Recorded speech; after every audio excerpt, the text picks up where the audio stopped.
Welcome to Democracy Now!, democracynow.org, The Quarantine Report. I'm Amy Goodman. Joe Biden was sworn in as the 46th President of the United States Wednesday, ending the Trump era with a call for national unity. Speaking on the steps of a Capitol building that just 2 weeks ago prior was mobbed by a group of right-wing extremists trying to overturn the election, President Biden said the U.S. faces an unprecedented combination of challenges posed by the COVID-19 pandemic, mass unemployment, racial injustice, white supremacist violence, and the existential threat of climate change. And he warned against the spread of lies in a thinly veiled reference to the Trump administration's constant stream of falsehoods over the past 4 years. Recent weeks and months have taught us a painful lesson. There is truth and there are lies. Lies told for power and for profit. And each of us has a duty and a responsibility as citizens, as Americans, and especially as leaders who have pledged to honor our Constitution and protect our nation, to defend the truth and defeat the lies. Biden was administered the oath of office by Chief Justice John Roberts. The Supreme Court's first Latina justice, Sonia Sotomayor, administered the oath to Vice President Kamala Harris. Harris is the first woman, first African-American, first Asian-American, first Indian-American, and first Caribbean-American to hold the office. We'll have excerpts from the inauguration after headlines. President Biden signed 17 executive orders Wednesday in his first official act from the Oval Office. Among other things, the orders strike down Trump's ban on travelers from majority Muslim nations, end construction of Trump's border wall, strengthen DACA, the Deferred Action for Childhood Arrivals program for young immigrants. Biden rejoined the Paris Climate Accord and canceled the Keystone XL pipeline, put a moratorium on oil and gas permits in the Arctic National Wildlife Refuge, and ordered a review of Trump's actions undermining public health and the environment. Biden extended a federal moratorium on evictions and a pause on student loan payments and interest. President Biden also ordered the U.S. to re-engage with the World Health Organization and ordered a mask mandate for interstate travelers and visitors to federal buildings during the pandemic. Biden's mask mandate came as the United States recorded one of the deadliest days of the pandemic with nearly 4,400 deaths. The CDC forecasts the U.S. death toll will pass 500,000 in February, with 100,000 more deaths predicted in just the next month. Biden is set to sign 10 new executive orders on the pandemic today and will release a new national strategy to combat COVID-19 after the White House said the Trump administration left no national strategy on vaccinations. The Biden plan calls for funding states' testing and vaccination programs, improvements in data collection, research into new therapies for COVID-19, and the establishment of a pandemic testing board. President Biden will also order the Occupational Safety and Health Administration to develop workplace protections against coronavirus. Democrats took narrow control of the Senate Wednesday after Vice President Harris swore in 3 new Democratic senators, Raphael Warnock and Jon Ossoff of Georgia, and Alex Padilla, who will replace Harris in the Senate, representing California. Republicans control 50 seats, as does the Democratic caucus, with Vice President Harris serving as a tiebreaker. New York Democrat Chuck Schumer has become Senate Majority Leader, replacing Republican Mitch McConnell of Kentucky. The new senators represent a number of firsts. Alex Padilla becomes the first Latino senator from California. Reverend Warnock becomes the first African-American senator from the South. And Jon Ossoff will become the youngest senator, as well as the first Jewish-American senator from Georgia. The Senate on Wednesday approved Avril Haines as Director of National Intelligence. 84 senators voted to confirm Haynes. 10 voted against, all of them Republicans. Haynes was President Barack Obama's top lawyer on the National Security Council from 2010 to 2013 and CIA Deputy Director from 2013 to 2015, where she authorized using drone strikes to carry out extrajudicial assassinations.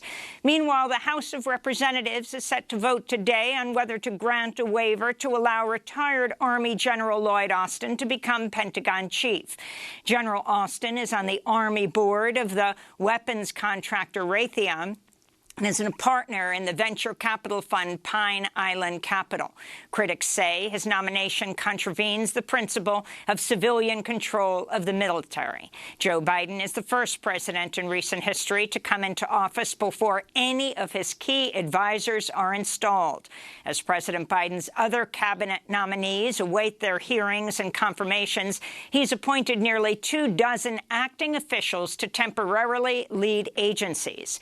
Meanwhile, Biden has fired Peter Robb, the general counsel of the National Labor Relations Board, after Robb refused to resign. Robb was a Trump appointee, a former management lawyer and fierce union foe who infamously helped President Ronald Reagan break the Air Traffic Controllers Union in 1981. Donald and Melania Trump boarded Air Force One for one final flight on the presidential aircraft Wednesday morning. Before flying to his Mar-a-Lago residence in Florida, Trump addressed the crowd of several hundred gathered at Joint Base Andrews. So just a goodbye. We love you. We will be back in some form. So have a good life. We will see you soon. Thank you. Thank you very much. Thank you very much. Trump walked off the stage to the 1970s disco anthem YMCA. Frank Sinatra's My Way played from loudspeakers as Air Force One rolled down the runway and lifted off. Massachusetts Senator Ed Markey tweeted, quote, "Goodbye and good riddance, Donald Trump. See you at your trial," unquote. This comes as Politico reports lawmakers have privately discussed the possibility of a 3-day impeachment trial for Trump, which would be the fastest of any such procedure for a president. Proud Boys leader Joe Biggs was arrested in Florida Wednesday and charged with helping to lead the attack on the U.S. Capitol on January 6th. The FBI says Biggs and other members of his far-right group used radios with earpieces to coordinate real-time communication as they smashed their way into the building. In international news, the United Kingdom now has the highest COVID-19 death rate in the world. On Wednesday, a record 1,820 people died across the UK as hospitals report being overwhelmed with patients, and the worst may still be to come. This is Kelly Clark, an ICU nurse in England's Royal Derby Hospital. We've got staff who are absolutely exhausted and traumatised. A lot of staff are struggling with their mental health. The nurses are coming in and working extremely hard. A lot of them are doing extra shifts. In other international news, Zimbabwe's foreign minister, Sibusiso Moyo, died of COVID-19. The former army general played a key role in the 2017 coup that toppled Robert Mugabe.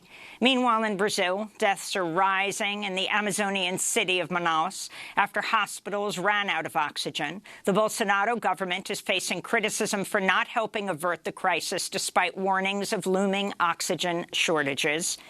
In news from Iraq, at least 28 people died and 73 were injured when 2 suicide bombers attacked a busy market in Baghdad earlier today.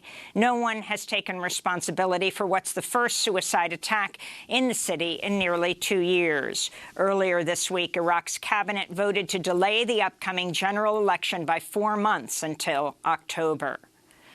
Tony Blinken, Biden's nominee for Secretary of State, said Tuesday the new administration will continue to recognize Juan Guaido as the president of Venezuela rather than the democratically elected president, Nicolas Maduro. Blinken also said the U.S. would continue to impose harsh sanctions which have crippled the Venezuelan economy. In January 2020, Venezuelan opposition leader Guaido stormed parliament with a group of lawmakers in an effort to forcefully swear himself in as Venezuela's leader. Guaido and his supporters were eventually pushed back by police with tear gas outside of government buildings. Guaido has failed to consolidate power since 2019's unsuccessful coup attempt. Ongoing U.S. sanctions have crippled the Venezuelan economy. Research from the Center for Economic and Policy Research estimates as many as 40,000 Venezuelans have died due to sanctions.